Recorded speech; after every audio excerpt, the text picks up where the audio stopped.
السلام علیکم ورحمۃ اللہ وبرکاتہ۔ پروگرام مدینہ ثانی اور نظام حکومت کے ساتھ آپ کا میزبان ڈاکٹر عمر ریاض عباسی آپ کی خدمت میں حاضر ہے۔ آج ہم بات کریں گے کہ پاکستان میں متبادل نظام کیسا ہونا چاہیے، اس متبادل نظام میں اسلام کا جو کانسیپٹ ہے پولیٹیکل آرڈر کا، اس پہ بھی بات کریں گے۔ ناظرین، 75 سال سے اس قوم نے پارلیمنٹری فارم آف گورننس کو ایکسرسائز کیا ہے، مگر اس نظام نے کیا دیا؟ خودکشیاں، خودسوزیاں، مایوسیاں، اور عوام کو ایک کچن مینج کرنے تک محدود کر دیا۔ وہ ٹیلنٹ جس کو مستقبل کی راہیں متعین کرنے تھی، وہ بجلی کے بل کے بارے میں سوچتا ہے۔ وہ جسے اقوام عالم کی قیادت کا سپہ سالار بننا تھا، وہ اپنے گھر کے کرائے کے بارے میں سوچتا ہے، کبھی اپنی دال اور روٹی مینج کرنے کے بارے میں سوچتا ہے، کبھی اپنے ماں باپ کی دوائی خریدنے کے بارے میں سوچتا ہے۔ ابن خلدون نے کہا تھا کہ جب قوموں کو ان کی بنیادی ضروریات میں الجھا کر رکھ دیا جائے تو زمین پر فساد بپا ہوتا ہے، زلزلے آتے ہیں، برین ڈرین ہوتا ہے، لوگ ہجرت کر کے بے سر و سامانی کی حالت میں دوسرے ملکوں میں چلے جاتے ہیں، اپنا سامان کم کر دیتے ہیں۔ یہی حالت اس وقت ملک پاکستان میں ہے۔ عوام کہنے کو تو دکھی ہیں، مگر ببانگ دہل کہہ رہے ہیں کہ کوئی ایسا متبادل نظام آئے جو ہماری تقدیر بدل سکے، جس کے اندر انصاف ہو، مساوات ہو، بہرہ روی نہ ہو، انسان کو بنیادی ضروریات کی سہولیات میسر ہوں۔ جی ہاں، وہ نظام ہے حضور صلی اللہ علیہ وسلم کا ریاست مدینہ ماڈل، اور اس کی روشنی میں وہ خلافہ ماڈل جہاں پہ انسٹیٹیوشن بلڈنگ بھی تھی، اکاؤنٹیبلٹی بھی تھی، عوام کو ان کی دہلیز پر انصاف بھی ملتا تھا۔ اس ماڈل کی بات کریں گے کہ پاکستان وہ ماڈل کیوں نہیں ایکسرسائز کرتا، وہ کون سا خوف ہے، وہ کون سے بت ہیں جو اس کو نہیں چلنے دیتے۔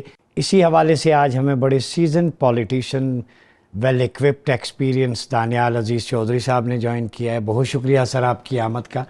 یہ بتائیں کہ ہمارا سسٹم جو چونکہ پبلک کی طرف سے ایک وائس جو اٹھتی ہے، ابھی گرمیاں آ رہی ہیں، بجلی کے بل ہیں، گیس کے ہیں، ہیلتھ فیسلٹیز نہیں ہیں، بیسک نیسیسٹیز نہیں ہیں، تو لوگوں کا مدعا پھر یہی آتا ہے اس کا الٹرنیٹیو کیوں نہیں سوچ لیتے؟ جب ہم نے اتنا ایکسرسائز کیا ہے 75 ایئرز، اس کو کوئی نیا ماڈل، خلافہ ماڈل ہو جائے، Islamic presidential form of government ہو جائے، اس قسم کا فارمولہ کیوں نہیں اپنا لیتے کہ عوام کو بھی سکھ کا سانس ملے؟ جی، جو آئین ہے پاکستان کا، یہ بڑی مشکل سے طے ہوا ہے، اور ایک بڑے تلخ تجربے کے بعد اس کو جو ہے اپنانے میں پاکستان کو کافی دشواریاں ہوئیں۔ مختلف آئین بنتے رہے، ٹوٹتے رہے، لیکن یہ والا جو ہے پاکستان کو 2 لخت ہونے کے بعد یہ جب اڈاپٹ ہوا تو اس میں یہ ہے کہ سوچ بچار یہ تھا کہ ایک power sharing formula between federation and provinces, وہ پاکستان کے اصلی جو اس وقت کے مسائل تھے ان کو حل کرنے میں کافی کامیاب ہوگا۔ لیکن وقت کے ساتھ کیا ہوا ہے کہ جو ہماری انتظامیہ ہے در حقیقت یہ مسائل کا حصہ بن چکی ہے، نہ کہ یہ ان کا حل، اور مختلف جماعتیں جو آتی جاتی رہی ہیں ان کا آنا جانا بھی جو ہے اسٹیبلشمنٹ کے ذریعے ہی سمجھ لیں آپ، اور اس کے نتیجے میں پھر یہ ہوا ہے کہ اپنی اپنی ساکھ بنانے کے لیے انہوں نے مختلف حکومتی جو ایسٹس تھے وہ استعمال کیے، چاہے وہ بجٹ ہو، چاہے وہ انتظامیہ کا کوئی اور پہلو ہو، مس یوز ہو، کرپشن ہو، یہ ساری چیزیں، اور اس کے ذریعے سے یہ جماعتی ڈھانچے جو ہیں ہمارے ملک میں تیار ہیں، اور ان کو اصل میں چلانے والے بھی بیوروکریٹ ہی ہیں۔ یعنی اگر آپ نون لیگ کو دیکھیں تو اس میں پہلے ایک سعید مہدی صاحب ہوتے تھے، اس کے بعد آپ فؤاد حسن فؤاد صاحب کو دیکھ لیں، اس کے بعد آپ احد چیمہ صاحب کو دیکھ لیں، توقیر شاہ صاحب کو دیکھ لیں، اس طرح مختلف لوگ ہیں۔ یہی لوگ روٹیٹ کرتے ہیں ہر دور میں؟ نہیں، روٹیٹ نہیں، ان کی جماعتوں کے ساتھ وابستگی۔ اسی طرح پیپلز پارٹی تھی تو وہاں پر سلمان فاروقی صاحب تھے جب وہ لاسٹ ٹائم پریزیڈنٹ تھے، اور عمران خان صاحب نے وہاں صوبہ سرحد سے لے آئے ارباب شہزاد کو، اس کو پرائم منسٹر ڈیلیوری یونٹ کا ہیڈ بنا دیا، اور 100 ڈیز کا ایجنڈا اس بیوروکریٹ نے لکھے تھے۔ تو اب اگر آپ SIFC کا نوٹیفیکیشن دیکھیں تو وہ قریباً ایک چارج شیٹ ہے انتظامیہ کے خلاف، اس کے جو ٹرمز آف ریفرنس ہے، تو وہ تو ایک بیان کر رہا ہے کہ انتظامیہ حصہ ہے مسائل کے۔ تو جب ساری سیاسی جماعتیں ان سے پوچھ کے چلیں گی، کیونکہ بنیادی طور پر ان کو خود مطالعہ کم ہے یا عبور نہیں ہے محکمانہ کارروائیوں کے اوپر، یا محکمانہ طریقہ کار، یا محکمہ کو تبدیل کرنے کے طریقہ کار کے اوپر بھی عبور نہیں ہے، تو پھر آپ سمجھ لیں کہ ہم کہاں پھنسے ہوئے ہیں۔ اور یہی میں کہتا ہوں کہ آپ بے شک عمران خان کو رہا کر کے تینوں کو پرائم منسٹر بنا دیں، یعنی بلاول صاحب کو بھی، شہباز صاحب کو بھی، اور عمران صاحب کو بھی، 3 کرسیاں لگا دیں میز کے سرے پہ، کہ حل ہے، اور سولوشن ان کو کوئی حل نہیں ہے۔ آپ دیکھ لیں کہ ان کا کوئی بیان آیا, کوئی کسی قسم کا مطالعہ سامنے آیا. اب میں کہتا رہا ہوں ٹی وی کے اوپر کہ ان کے پاس کوئی پلان نہیں ہے, تو الٹا جو ہے اس بات کو تسلیم کر لیا گیا کہ ہم ایک انٹرنیشنل کنسلٹنٹ ہائر کریں گے, وہ آ کے ہمیں بتائے گا کہ پاکستان میں کیا معاشی پلان بنانا ہے. تو پھر آپ کی پلاننگ کمیشن سو گئی ہے. ہمارا پاس اتنا ٹیلنٹ ہے, کیونکہ رولز آف بزنس میں ٹیلنٹ بھی علیحدہ بات ہے, لیکن ایک ذمہ داری ہے رولز آف بزنس میں کہ اکنامک پلاننگ اور اکنامک کوآرڈینیشن پلاننگ کمیشن کی ذمہ داری ہے. تو وہ کیا سو گئے ہیں سر؟ ان کے پاس کچھ بھی نہیں. اکانومسٹ گروپ ہے سارا وہاں پر, ان پہ ممبر ہیں, ان کا مطلب ایک قسم کا اکنامک تھنک ٹینک ہے. ان کے پاس انسٹیٹیوٹ ہے ڈیولپمنٹ اکنامکس کی پائیڈ کے نام سے, وہاں پر اعداد و شمار کا جو محکمہ ہے وہاں جواب دہ ہے, تو وہ کچھ بھی نہیں کر پائے. کیا آپ کیا کہتے ہیں کہ سمجھتے ہیں کہ ول پاور نہیں ہے یا سسٹم میں لوپ ہولز نہیں ہیں, انٹینشنز ٹھیک نہیں ہیں یا سسٹم کا حصہ بن جاتے ہیں؟ میرے ذاتی خیال میں انسینٹیوز ٹھیک نہیں ہیں, اور ان کو ٹھیک کیے بغیر یہ آگے نہیں بڑھ پائے گا. اور پاکستان میں جو مطالعہ ہے اس کی کمی ہے, یعنی ہر ایک جو ہے وہ بغیر سوچے سمجھے کہتا ہے جی یہ حل ہے. میں آپ کو ایک چھوٹی سی مثال دیتا ہوں. ایک کہاوت ہے کہ جی right man for the right job, یعنی میں نظام تقریباً سارے ہی اچھے ہیں, صرف یہ ہے کہ آپ نے افراد کی بنیاد پہ اوپر اچھا آدمی لگائیں گے تو وہ اچھا چلے گا. ٹھیک ہے جی, ایک بیانیہ یہ ہے. ایک بیانیہ یہ ہے کہ یہاں پر آوے کا آوا بگڑا ہوا ہے, چہرے بدلتے جا رہے ہیں, جب تک نظام نہیں بدلیں گے تو یہ نہیں بدل سکے گا. تو یہ بالکل مختلف بیانیہ ہے, نہ کہ نظام بالکل ٹھیک ہے بس آپ چہرہ اچھا لگا دیں تو کام چل جائے گا. تو یہاں پر آوے کا آوا بگڑا ہوا ہے. پرابلم یہ ہے کہ یہ سب سیاسی جو ہمارے ہیں یہ ڈرائیور ہیں. پاکستان کو مکینک چاہیے. مکینک کو بھی گاڑی چلانی آتی ہے, لیکن وہ گیئر بکسا بھی کھول کے بند کر سکتا ہے, انجن بھی نیا ڈال سکتا ہے. تو یہ ان میں صلاحیت نہیں ہے. انتظامیہ کہتی ہے کسی چیز کو ہاتھ نہ لگائیں, یہ بالکل ٹھیک ہے, سب اچھا ہے. تو اس جگہ پہ ہم پھنسے ہوئے, اور اب درگزر ہم کرتے رہے قرضہ لے کے. یعنی 2008 سے قرضہ ہم نے لینا شروع کیا, اور 3 حکومتوں کے دوران یعنی پیپلز پارٹی کی 2008 سے 13 تک نے خوب دبا کے قرضہ لیا. پھر نون لیگ کی گورنمنٹ آئی 13 سے لے کے 18 تک, خوب دبا کے قرضہ لیا. اور پھر عمران خان کی آئی 18 سے لے کے 22 تک, تو انہوں نے بھی قرضے کی حد ہی کر دی. اب کوئی ہمیں قرضہ دینے کے لیے تیار نہیں ہے. دانیال صاحب, آپ نے مکینک کی بات کی, تو بعض مکینک ایسے ہوتے ہیں گاڑی ان کے پاس لے جائیں, وہ ایسا پرزہ ڈالیں گے کہ 4-5 ماہ بعد آپ کو پھر چکر لگانا پڑے. کہیں ایسا تو نہیں ہے کہ ناقص پرزے لگا کے واپس طواف کروانا چاہ رہے ہیں مکینک اپنے گھر کا, میری بھی روزی روٹی چلتی رہے اور اس کا بھی نظام؟ آپ ابھی جو حالات ہیں نا, آپ شکر کریں کہ گاڑی چل جائے صحیح. اچھا. کیونکہ حالات اس نیج پہ پہنچ گئے ہیں. آپ نے IMF کی رپورٹ پڑھی ہوگی, اور یہ سیاسی استحکام کی جو باتیں ہوتی تھی الیکشن سے پہلے, اس کا رزلٹ بھی آپ ماشاءاللہ دیکھ رہے ہیں. کتنا عمدہ ہم نے کارنامے کیے ہیں کہ سیاسی استحکام تو مکانوں تک آ گیا نا اب. تو وہ آپ کے سامنے ہے سارا کچھ. اب میں کیا کہہ سکتا ہوں. اب پرابلم کیا ہے؟ پرابلم یہ ہے کہ دیکھیں 2 شعبے جو ہیں نا, وہ اکیلے کافی ہیں پاکستان کو ڈبونے کے لیے. ایک آپ کا FBR, اگر آپ ٹیکس نہ اکٹھا کر سکے تو آپ پاکستان دیوالیہ کا نکلے گا, کیونکہ قرض آپ اور لے نہیں سکتے. اور دوسری جانب ہے آپ کا انرجی سیکٹر, وہ اکیلا پاکستان کو ڈبونے کے لیے کافی ہے. ابھی سیکولر ڈیٹ کے اوپر کافی انہوں نے رکاوٹ کی ہے, لیکن آپ دیکھ لیں 590 بلین کی چوری جو ہے وہ اب آخری مہینہ ہونے کو جا رہا ہے پاکستان میں اس مالی سال کا, تو وہ نہیں اکٹھے ہو رہے نا. اچھا, بس ہوگی. ایک منٹ. تو کوشچن از کہ جب آپ نے اس کو ہول آف گورنمنٹ اپروچ کا نام دیا, تو اس کا مطلب ہے ہول آف گورنمنٹ فیل ہوگی. ٹھیک. تو پھر آپ کو مکینک تو چاہیے. جی. آپ نے مختلف ڈرائیوروں سے گاڑی چلوائی اور وہ ٹکریں مارتے رہے, نہیں کچھ ہوا, آپ نہیں اپنی منزل پہ پہنچ پائے, تو پھر گاڑی اب ٹھیک کرنی پڑے گی نا. اور اسی طرح سے آپ کا FBR ہے. آپ دیکھیں انہوں نے کیا کہ سارے افسر نکال دیے, اور 2 دن بعد جب وہ ناراض ہو گئے سارے, ان کو پتہ چلا کہ یہ کوئی اسٹرائک پہ نہ چلا جائیں, تو آپ نے لاہور جا کے ان کو تمغے بانٹ دیے. تو کیا وہ سمجھیں کیا ہو رہا ہے؟ کسی قسم کا کوئی ڈھنگ کی بات نہیں ہے. اور آپ کی جو یہ ریٹیلرز کو لانا تھا ٹیکس نیٹ میں, آپ نے جب ڈیڈ لائن گزر گئی, آپ کو پتہ ہے 30 لاکھ میں سے کتنے آئے ہیں؟ ایگزیکٹلی 200. تو یہ کیا مذاق کر رہے ہیں آپ؟ مطلب یہ تو مجھے تو لگ رہا ہے کہ یہ کرنا ہی نہیں چاہتے. چونکہ آپ رہے اسی طرح بجلی کے بل ہیں مختلف ادوار میں, حکومتوں کا حصہ بھی, اپوزیشن میں بھی. میں ایک عام آدمی کی پلس بتا رہا ہوں. بجلی کا بل جس کی آپ نے بات کی نا, ٹیلی ویژن فیس ہے 35 روپیز. وہ کیلکولیشن اگر اربوں روپیہ مہینے کا اکٹھا ہو رہا ہے, وہ کس پہ خرچ ہو رہا ہی نہیں پتہ. آپ دکان پہ چلے جائیں کسی بھی گروسری سٹور پہ, کل مجھے ایک دوست نے ریسپٹ بتائی, اس نے 10 سے 12 ہزار روپے کی چیزیں بیسک نیسیسٹیز لگائیں, اس پہ 2500 روپے سیلز ٹیکس تھا. 30 روپے جس شاپر میں وہ ڈال کے لا رہا ہے,